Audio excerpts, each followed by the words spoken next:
On PM Express tonight, the Vigilantism bill, which was passed on Monday with great excitement from civil society and from us here at Multimedia because of the campaign that, together with your good selves, we fought for, had been rescinded. And there's a simple reason why that we are going to get into very shortly. And remember that Parliament, today rescinded that particular passage. The chairman of the committee that scrutinized this particular bill said they observed an inconsistency in the law and has necessitated the withdrawal. What is this inconsistency? We'll get into that. But more substantively, if this error, which has been described as minor, hadn't happened, the bill itself would have been passed. And so we want to spend some time and look at the bill itself as was passed. Parliament on Monday passed it. The president was expected to, put the signature to it so that it becomes law. That will no longer happen, at least to delay. It's expected to, among other things, curtail political thuggery and rid the country of vigilantism, which became a big deal. Many people have lost their lives as a result of a particular phenomenon. The bill was laid amid disagreement. The minority raised many questions with it. The majority leader, Asiedu Nketia, had, prior to the approval, applied to the Speaker to have the memorandum of the bill amended. And many portions of it were indeed amended. And today we'll go into the final bits of which was passed by Parliament and ask a fundamental question, whether the form in which it was passed and the contents of it holds the answer to the question and to the problem of vigilantism. Does the MPs believe that what they passed will solve the problem? And then we'll also move a step further to talk about, we are a country that is fond of passing laws, some fantastically crafted laws. The problem has always been implementation. Has that been factored in, or have the parliamentarians simply done their jobs and they can go to bed? Stay with us as we scrutinize this and ask the question, are the MPs missed the error by the fundamental questions that I just posed about how to make this law, if passed finally, work?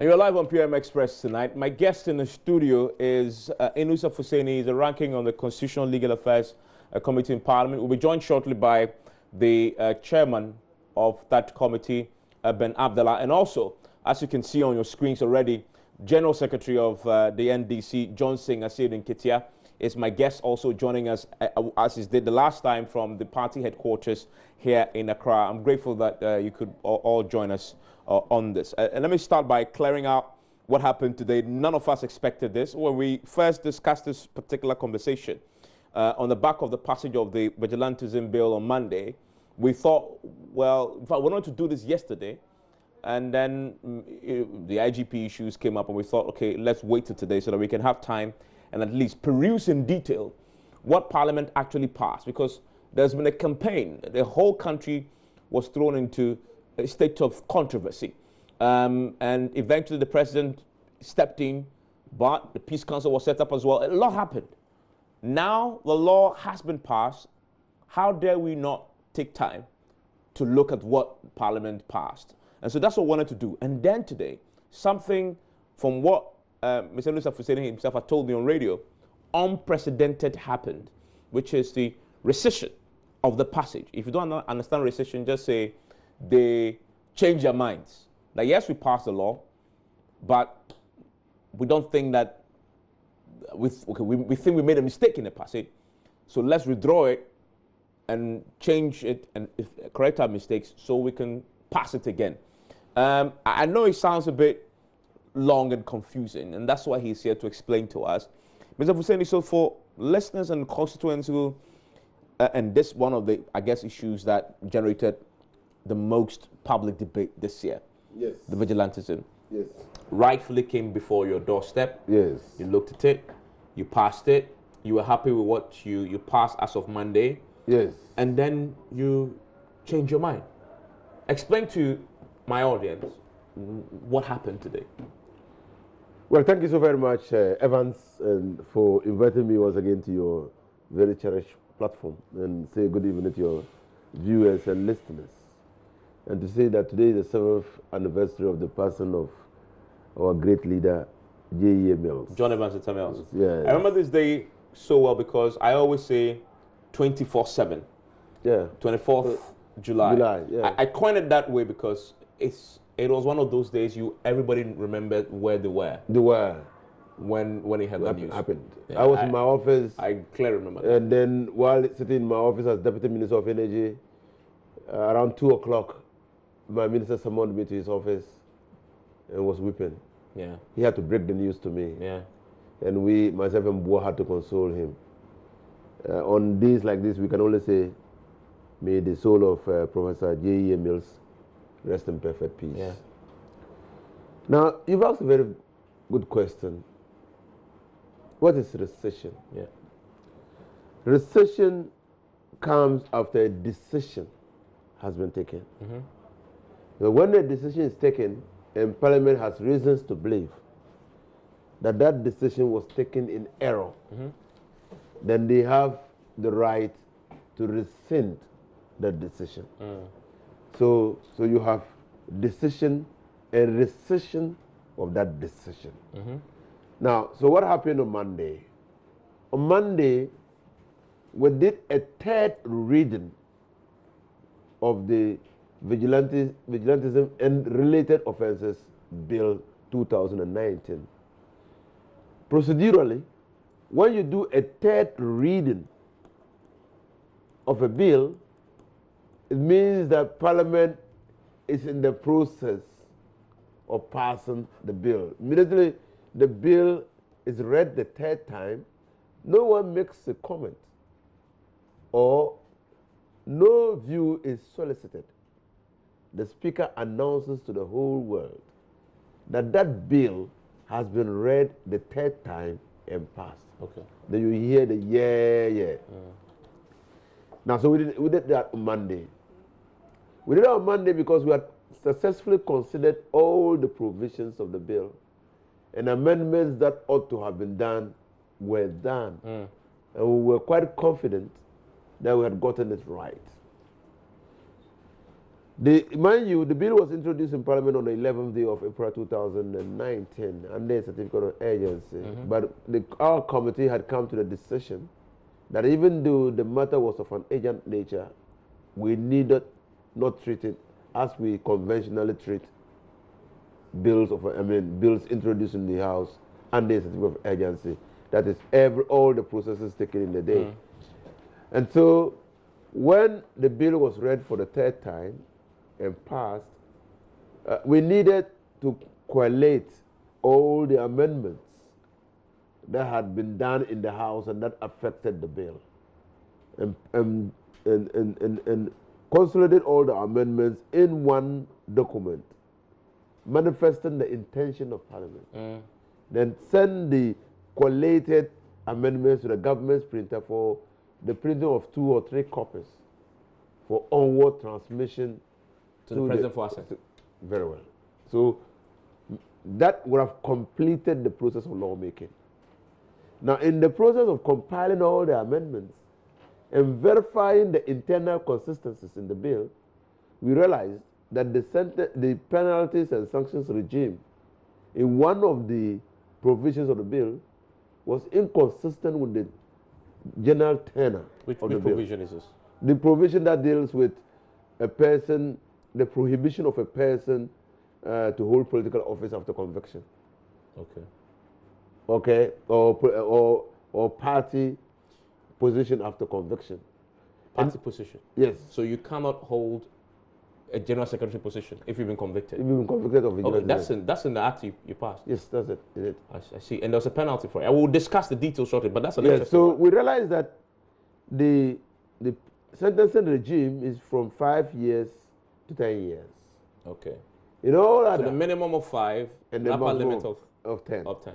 Now, in all other bills, we set 10 to 15, 10 to 25. If in the act of doing vigilantism, you use an offensive weapon, a gun, 10 to 15 years. Yeah. Now, we have done the minimum because of 10 because it's a serious offense. Okay. Now, up there in the clause is when the political party facilitates the commission of the offense of vigilantism, the political party will be held responsible and will be fined because a political party cannot go to jail. Now, so when the political party is fined, or when a political party is fined, and the political party fails, refuses, or neglects to pay the fine, then principal officers of the political party will be asked to pay the fine, in default of which they go to jail. Now, up there, in any other individual, there's a person, is between 10 and 15 years. Now, but when you come to the political party, and default of a political party, the principal officers, is 5 to 10 years. Okay, so that's the only... So you see the inconsistency. It's the same offense. And you create two sentencing regimes. Okay. Now, so this escaped our attention. And so when we were compiling the amendments that affected the bill, we realized that there was a distortion in the sentencing regime. And we just rescinded the decision that we took on Monday to do the third reading. Not a withdrawal of the bill, a rescission of the decision that we took on Monday, so that that can put us in the ambit or realm of second consideration for us to deal with this. Does your standing orders allow you to do this? Yeah, it allows us to do that. After a law has been passed? No, it allows us to do that after a decision has been taken.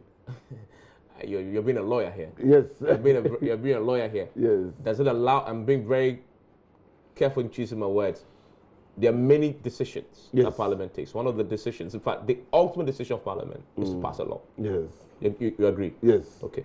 That's the standing order allow you to do a rescission, and when you make the ultimate decision. There are two things that Parliament does. One, the big A, and another, the small a. So we have an act of Parliament or acts of Parliament. Whichever way you look at it, whatever we do, whether we're passing law or we're just by resolution approving of the budget, which is an act of Parliament, appropriation act, is an act. Okay, and that act is a decision-making process. And we're saying that that decision hasn't been made. Now, the good thing about the duality of institutions, the need for two institutions to bring into operation the effectiveness of a law, is being demonstrated here. If it were simply that Parliament passes the law and it goes into effect, then would have been fantus officio, simpliciter. Okay, so you say that the framers of the Constitution, who believed that the process shouldn't end with the passage. Yes. It should go to a second check, which is the executive. Yes. And so that if there's an error at parliamentary level, at least the executive, before they also put their signature for it to now become law, might see it. Yes. And so you say that your argument is that there's room there. The law already anticipates that. And that's why that architecture had been created. Even if we didn't move, if we don't move the motion for rescission. Yeah. So procedurally, the argument, and the argument you made perfect. Procedurally, why didn't you allow it to go to the executive and elect the executive to it? The president then returns it to the House for it to be dealt with. Exactly. So that is another way you could do it. Then you don't do it. Choose that? You don't do it by rescission. You do it by the procedure, and the president can object, say that, look, I think that the sentencing regime for clause X is that is inconsistent, and I think that you should look at it. And then you don't. Just like President Kufuor did when he refused to assent to the domestic violence bill because there was a provision that dealt with domestic rape. Yeah. You recall? I remember. Yeah. So President Kufuor said no. But he didn't choose the route because it will occasion delay. It is totally unnecessary now because the bill has not been transmitted to the speaker, to the president. It has not even been sent to the government printer. It's cost effective because if it goes to the president and the president, unless somebody from parliament alerts the president for the president to return it, if it goes to the president and the president signs the bill, then you have to go to a whole process of amendment. Okay. Yes. Let me bring in Johnson Asiedu Nketia. He's the General Secretary of the NDC. Thankfully, you forget that he also was a very prominent member of parliament once. And so all these things we've just discussed is not new to him at all. But that's not the reason why we've invited him to join us. Mr. Asiedu Nketia, thank you very much for agreeing to speak to us again live from your office here in Accra. It's my pleasure. I want to read to you the position of the party as expressed in one of the letters to the Peace Council Committee that you've been part of as part of dealing with this vigilantism threat. And you stated your position on the bill. And you state in bullet 5 that, quote, "We do not support the passage of the vigilante bill in its current form. It is at the very least premature and will not lead to a reduction in political violence. We will not be party to urging its passage or presidential assent. If passed. And then you say that similarly, we will not be party to demanding prosecutions under defective legislation. We reserve our right to review the legislation that is actually passed before taking a position on its enforcement." The law was passed on Monday. We know what has happened now. They're going to change that inconsistency and pass it again. This thing I just read, is this still the party's position today? Yes, and good evening to listeners. We have a fundamental difficulty with the decision of the government to introduce the bill to Parliament at the time it was introduced. Because it is our view, as expressed in the position paper, it's our view that problem solving begins with identification of the problem itself.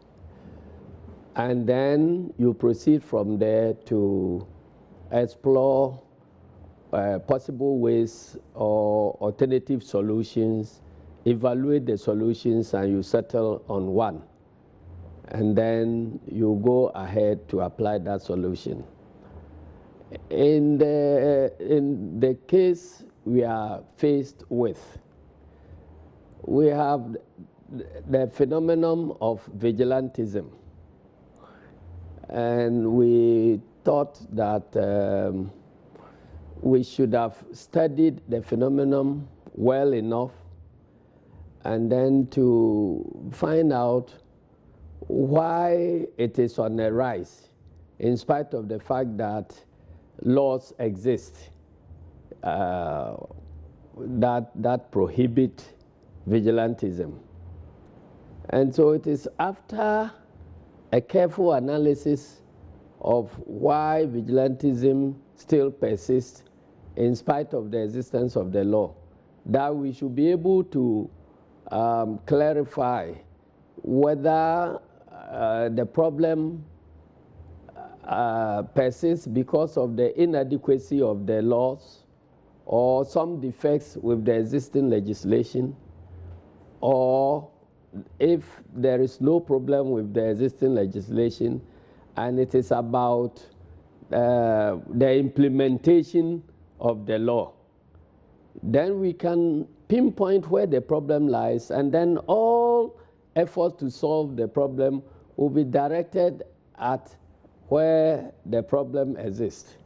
In this particular case, we didn't think that Ghana as a country has done that analysis sufficiently.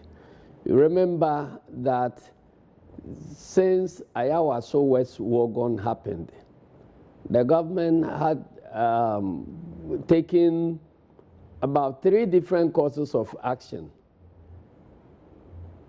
First, the establishment of the Emil Short Commission, we believe, was aimed at, identifying the causes of what happened in Ayawaso, West Wogon, and then to make recommendations to ensure that it doesn't happen again. One would have thought that the nation would benefit from the recommendations of the Short Commission. But even as they were in the process of doing the work, then the government proceeded again to urge political parties, the two main political parties, to dialogue and to find solutions. At that stage, we were wondering whether the dialogue wouldn't have benefited from the report of the Short Commission. But reluctantly, as we expressed, we still had to proceed after a lot of exchanges of communication between ourselves and the presidency. Our position at that time was that even ignoring what Short Commission was doing, we thought that if we were to enter into a dialogue aimed at finding solutions to vigilantism, then we should be able to identify all the stakeholders that have something to do with the phenomenon of vigilantism. When all these stakeholders are brought around at the table, then we will be able to undertake the necessary analysis and then to be able to identify the problem together, where each stakeholder brings their own perspective to bear on the analysis. And then if we are able to, identify the problem, we should at that stage be able to find out whether the problem is with the inadequacy of laws, in which case there will then be the need for a new law to be passed.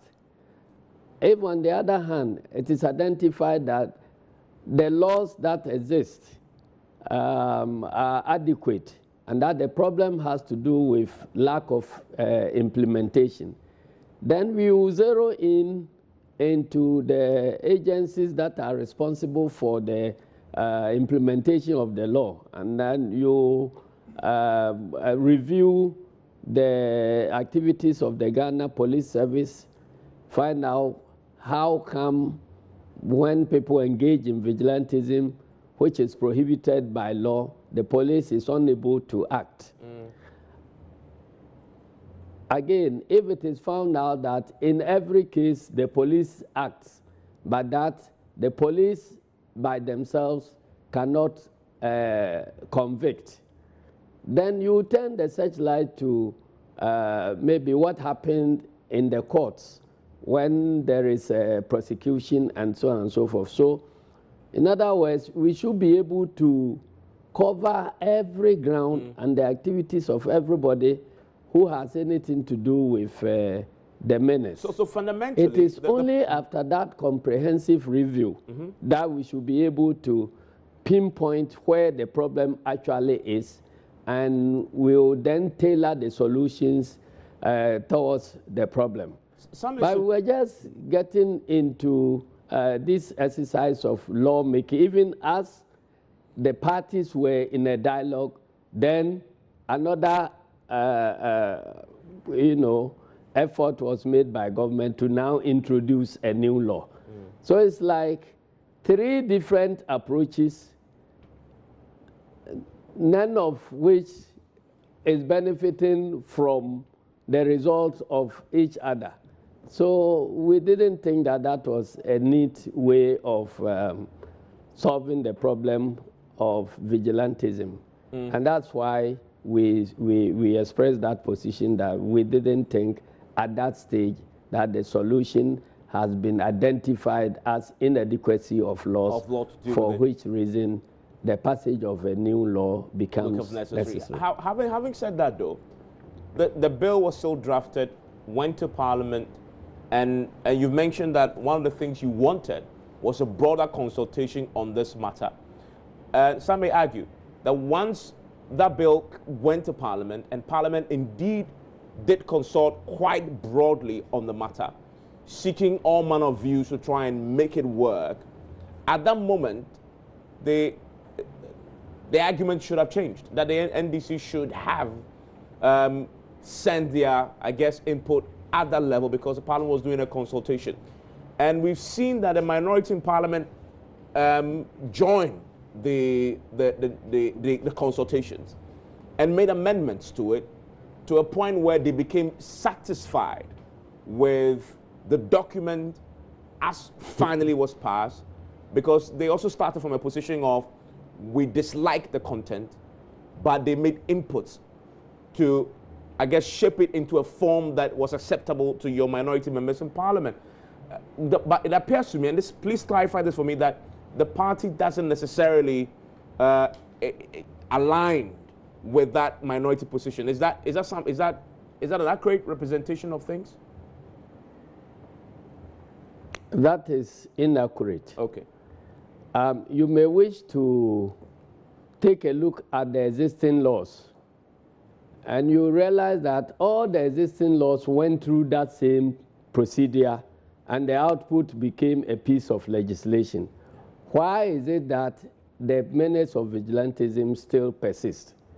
It tells you that there is something that is fundamentally wrong with the system. So it is not about the passage of law, because the Criminal Offences Act was passed through Parliament. It went through all these processes. The amendments to that Act 29 and 30 also went through these same procedures. And then the result was a piece of legislation. They are all existing. How come that we have not been able to solve the problem of vigilantism? That is what we should be trying to find out. So, well, the law has been passed. So if it turns out that the problem is about implementation of the law, then the new law will just be added to the others which are resting on the shelves, and then the vigilantism will still persist, because the law itself doesn't get up to implement itself. Yeah. It takes human beings to implement the law. That is why we thought that let us investigate the problem further. It could as well be that the police are unable to effect arrests because of the intervention of certain other actors. If that is the case, the police, when they are put on the floor at a dialogue, should be able to tell us their difficulties. And then we will also pursue those difficulties and see how we get those difficulties addressed. If we don't do that, and we want to do the same thing the same way, and you expect different results, then it is our humble view that there's something wrong somewhere. And Mr. Asiedu Nketia, you raise a very important point, and that's a point I'm going to put to the members of Parliament when we return from this break, which is that, so the law, the bill they passed, what's their confidence level that that law solves the problem of vigilantism?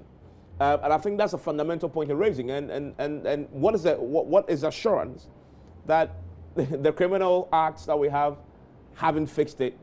Why are they confident that this piece of paper will fix that problem? Well, when we return from the break, we'll ask the MPs that question, and that will help us then go into the details of the law as it passed, and why the elements and the content of that particular document really addresses vigilantism. Stay with us, MPs.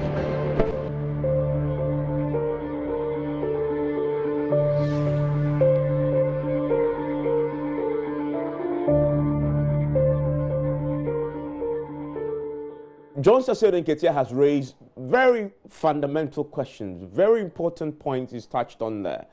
And we've just been joined by the chairman of the Constitutional Legal Affairs Committee, Mr. Ben Abdallah. Thank you, sir, for making time to finally join us. So, Mr. Yusuf, let me come to you on that question that he raised. And there are many people who hold Asiedu Nketia's view. By the way, that is the party's position. Yes. That this legislation that you passed possibly is a wrong prescription for a problem that we haven't properly diagnosed.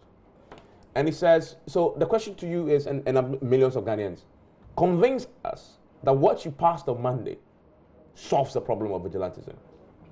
What is in that document that solves that problem?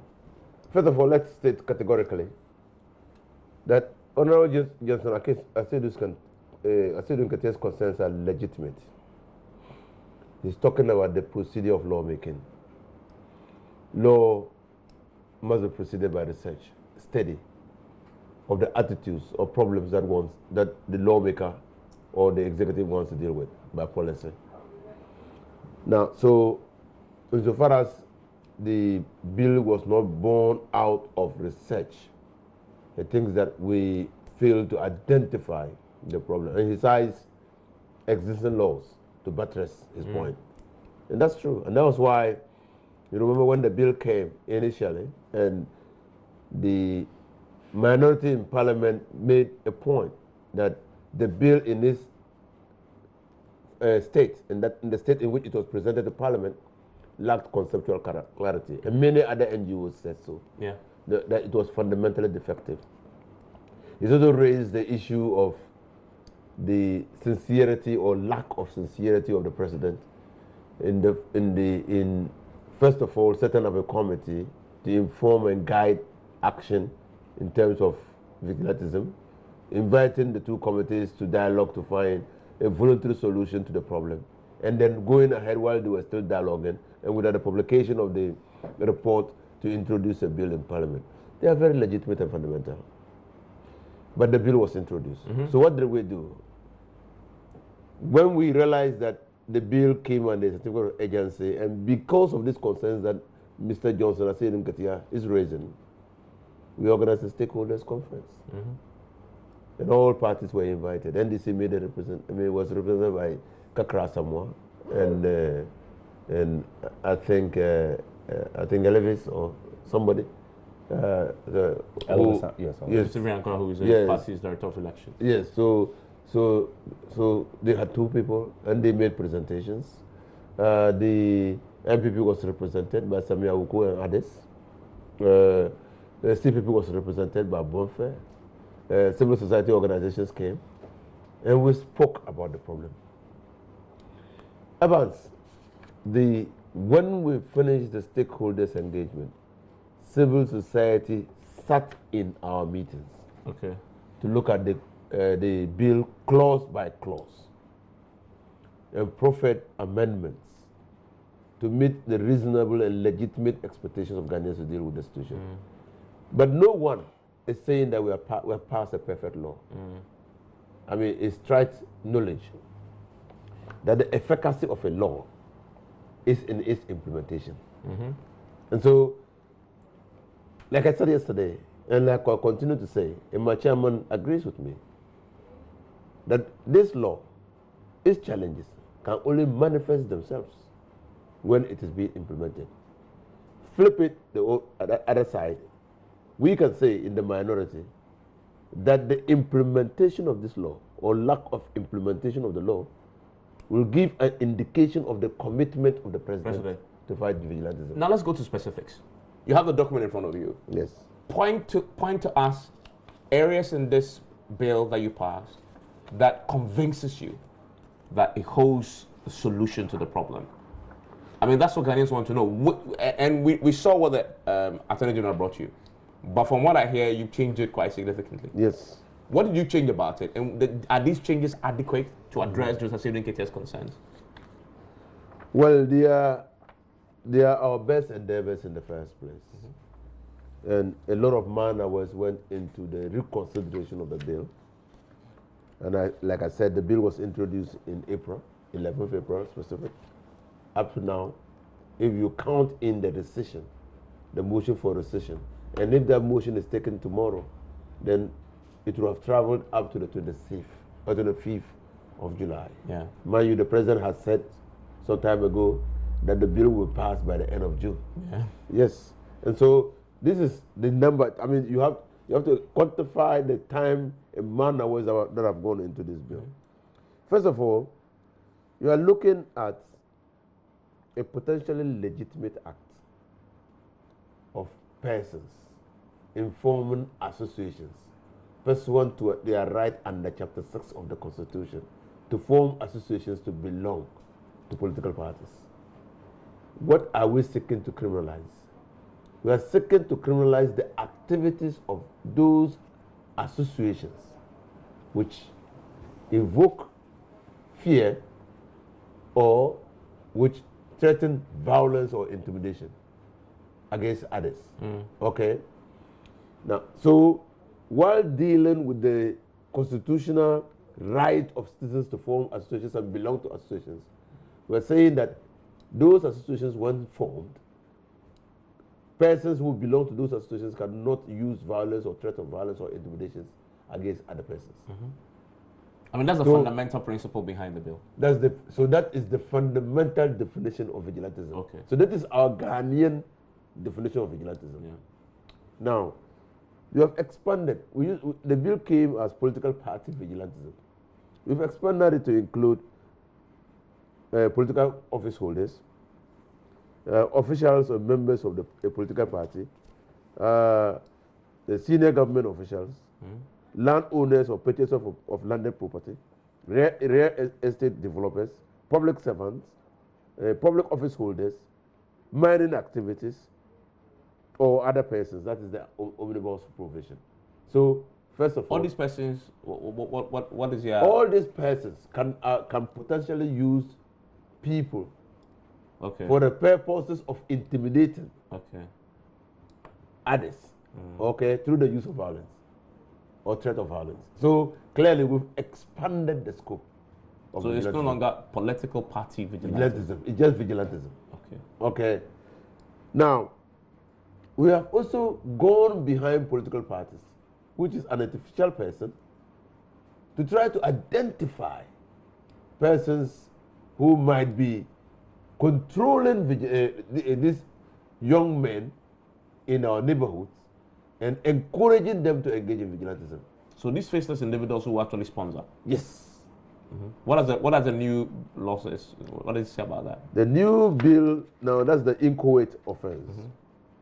The new bill talks about persons who provide resources, or facilities for the purposes of getting others to commit acts of vigilantism.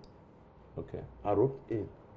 So, we've had issues or concerns about people who are not political party office holders, but who have some controlling leverage over young men within their various areas and who encourage, motivate, or goad these people into action, move them to use violence against others. And so those people are also caught.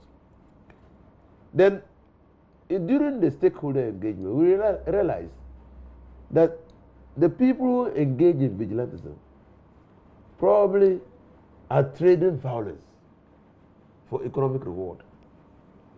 So you will find the people who are political party vigilantes also into chieftaincy vigilantism, into religious vigilantism or religion, into land guardism. You find them because they have now weaponized violence and they're trading violence. They turn it to an industry. So they just come together and they say, look, we want to protect so and so. And they sell it, they sell violence. So how does the bill deal with that? The bill has captured it. As what? As vigilantism.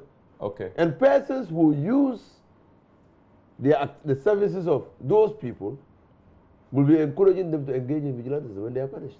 Let me bring in Ben Abdullah. So, tell me something I don't know about this. He's mentioned a few things. Something that he said earlier that struck me, that I wanted to interrogate a bit more. That part of the punishment that you prescribe includes that if you're found guilty of any of these vigilantism acts, you cannot hold some public offices. And that includes an office like a party's position. Yes, rightly so. And but that's a strange one. Yeah, it's not a strange one. I thought the Constitution already has the principles that you cannot hold a public office. Yeah, public office. Are you defining party position as a public office? No, public party position is not necessarily a political party position. Is not necessarily a public office, because public office in the interpretation section of the Constitution has been defined.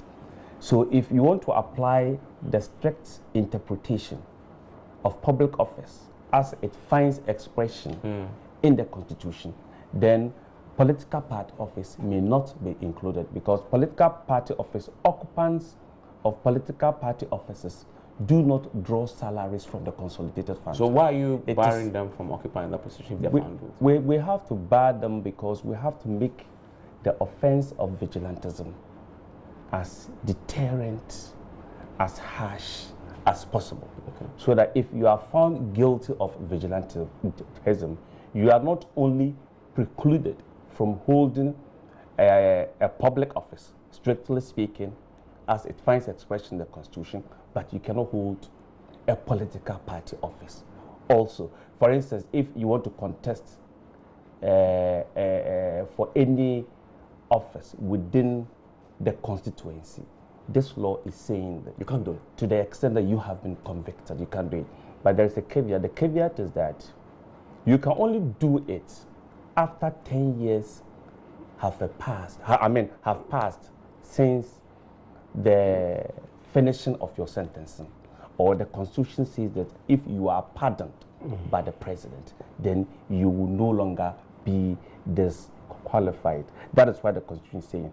And you see, when I came, you were also talking about what is it different that this law is seeking to capture. Yeah.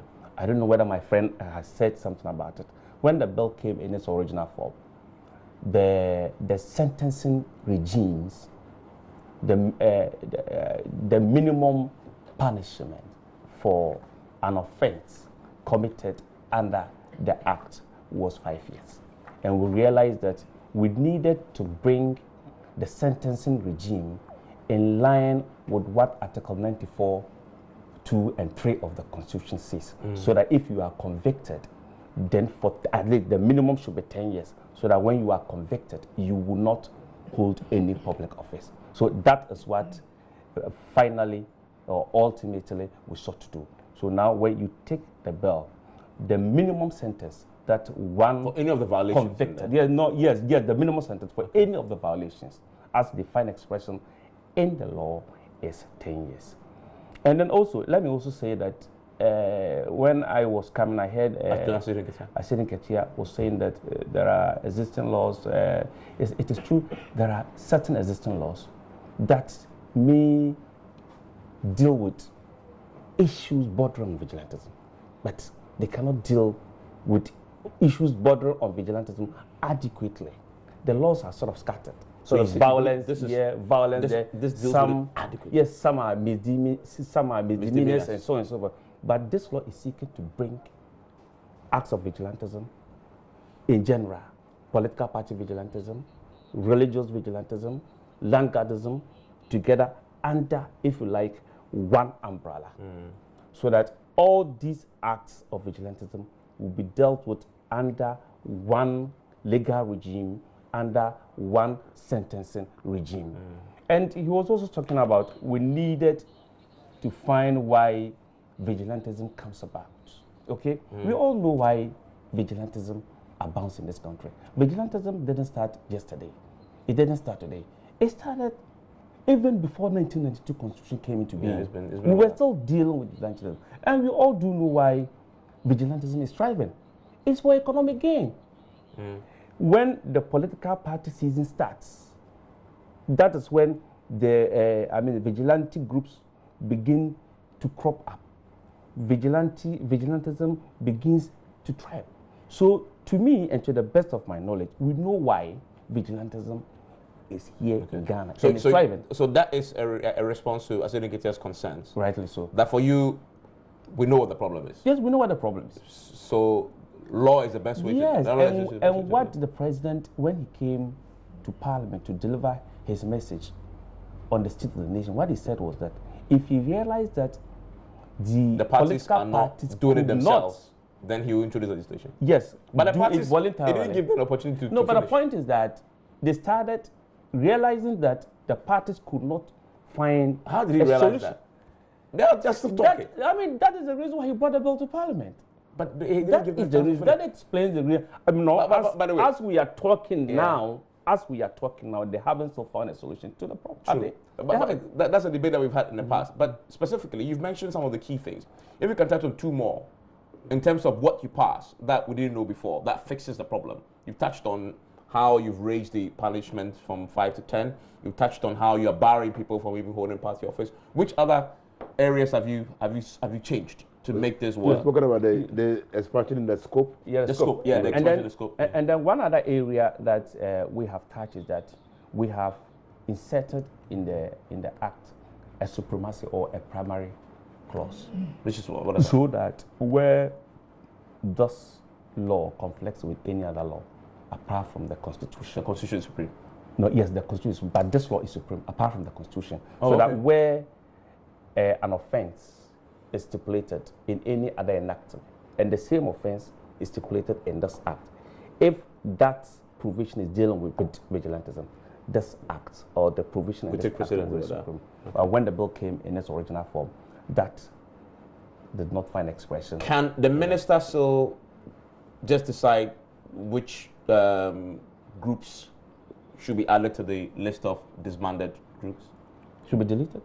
No, you know, the one that came before you. Yes. The minister had the power to decide to add to the list of disbanded groups. Yes. Does it still in? Is it still it is in. But when it came in its original form, the minister could do that under an executive instrument. Okay, now? So under an executive instrument, what... It doesn't need to come to Parliament? No, yes, but now we are saying that it should come through a legislative Okay, instrument. which means you have to give approval for that. Yes, so it has to come. Okay, let me go back to John Asiedu Nketia. Asiedu Nketia, have they convinced you? No, they've confused me rather.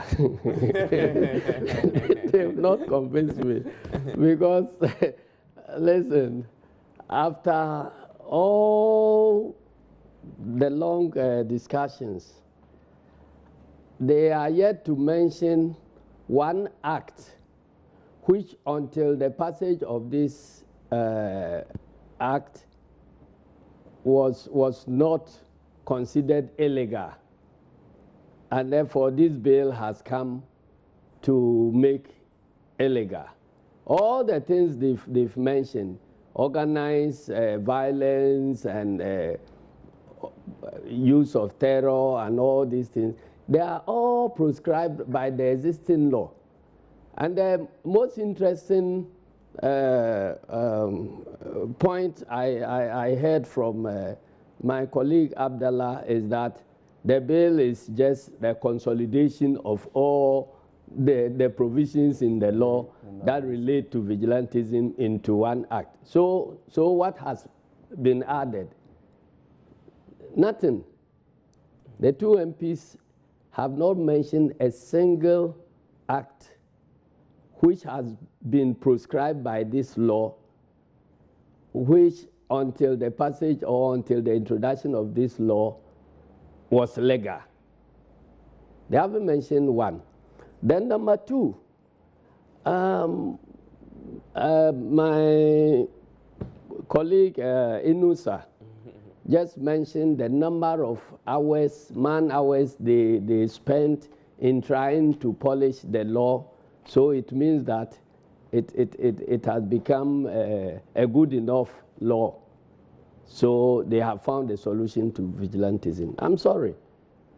Because the fundamental issue I'm talking about.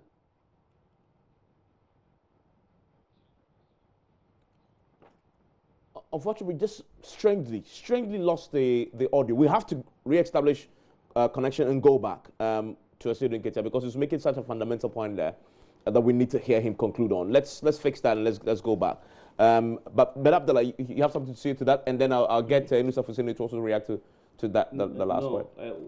What I didn't say was that this vigilantism bill is harmonization of all the laws that have been brought under one particular scope. But what I said was that you may find some of the laws dealing with some aspects of vigilantism, but the punishment regimes are not deterrent enough. That explains the reason why when the vigilantism and related offences bill was brought to Parliament and the minimum sentence was pegged at 5 years. Forgive me. Mr. Nketia, sincere apologies to you. We just lost you briefly there. We lost the audio. You were just making a point about Inusa Fuseni, point he made, and then we lost you.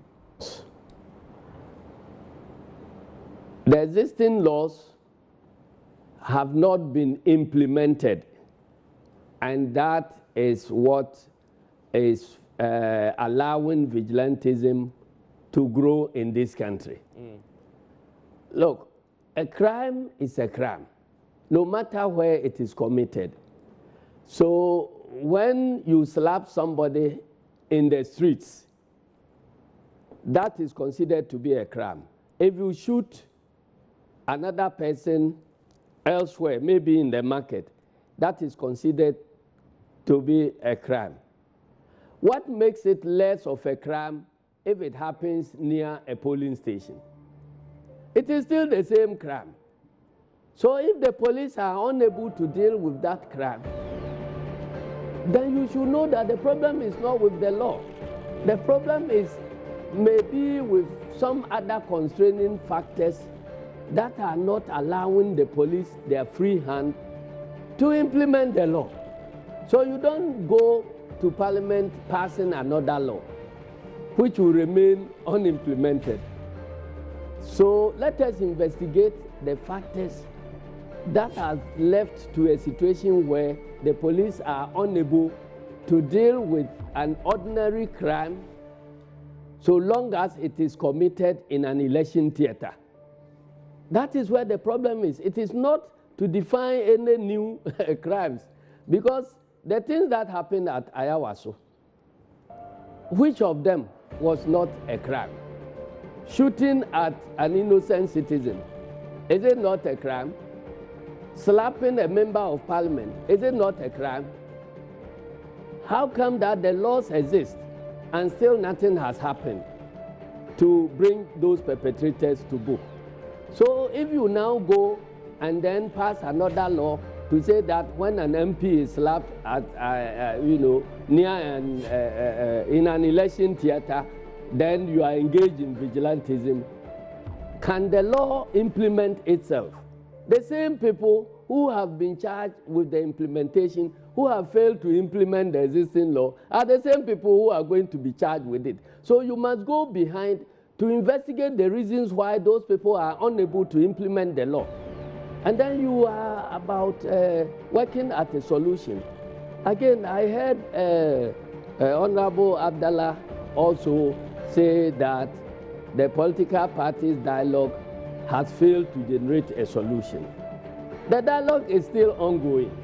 And we said that, look, wait and let us get to the end of one process.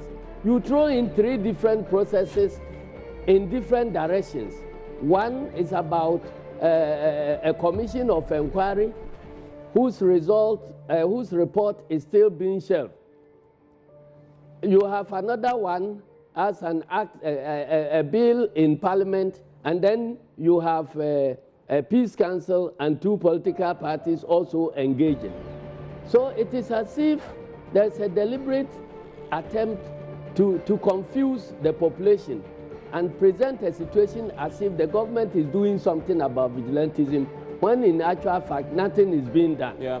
And this follows the trademark approach of the government in dealing with many issues. When it comes to corruption, you see that one agency whilst one agency is investigating the same act, the same government refers the same act to another agency, and in some cases, a third agency. Yeah. Then whilst one is ongoing, another one will announce their results, and then that kills the problem. Let's only get I think very, that very we must be fundamental more point serious again. about dealing with, vigilantism. Very fundamental point So again you've raised. Parliament, Parliament is limited to what is before them. They can only work on a bill. But if the problem is not about the need for a new bill at all, then all that the Parliament has done cannot improve our fight against vigilantism. I'm grateful that you joined us in Asiedu Nketia. I'm going to come to the studio and give my final words to my two MPs. So please respond. I know there's a lot to be said. So Abdullah first. No, okay. What I'm saying is that there is the need for a vigilantism law because the punishment regimes in this law or act have been enhanced. And secondly, we all do know that there are a lot of vigilante groups that operate, that are behind these political parties, NDC and then NPP. This law is seeking to disband them. And the law, from the day it becomes operational, has disbanded all these vigilante groups. And this is a step in the right direction. And I did not say that they have failed because he made mention of something having been failed. I didn't say that anything. He says well, they were not given an opportunity. Yeah. Well, there's no dialogue. I mean, no. So I didn't say that. Yeah, okay. Yeah, I didn't say that. I mean, the dialogue, has broken down. But what I said was that as we are talking now, they are still dialoguing. Yeah. As for the reason why vigilantism thrives, and vigilantism is occasioned here in Ghana, we all do know. But what remains to be done is how this law will be implemented. I guess that's a big thing. That is out of your hands. That is the most important. But that is out of your hands. It is not the responsibility of only the government that should ensure that this law is implemented. It is the responsibility of even the political parties, NDC. Fundamentally, because they might come to power. It is your responsibility. I agree. All of us, and that's why we're having this conversation. Let me give you the time to also respond. Well, my response is direct and poignant. Mr. Asiedu Nketia has said that we have not addressed the issue, but his concluding remarks are very important to my concluding remarks. The Parliament worked on a law that was before them. The minority have always been aware that a law of this nature can be weaponized. Okay. And so it will be remiss on the part of the minority, even when they have fundamental disagreements with a law of this nature, not to engage. To stay out of the process, because that law can potentially... Whether I like it or not, they'll pass it. Can potentially... You rather will contribute to make it better than let it go. Because it can be weaponized. Okay. You recall the also financial laws? Absolutely. It's now a weapon. Yeah. And so the minority was acting responsibly in engaging the majority in fashioning out a legal regime, even though defective, to meet the legitimate expectations of the people of this country. That is Inusa Fuseni, Ben Abdullah, and Joseph Asiedu Nketia. Enjoy the rest of your day.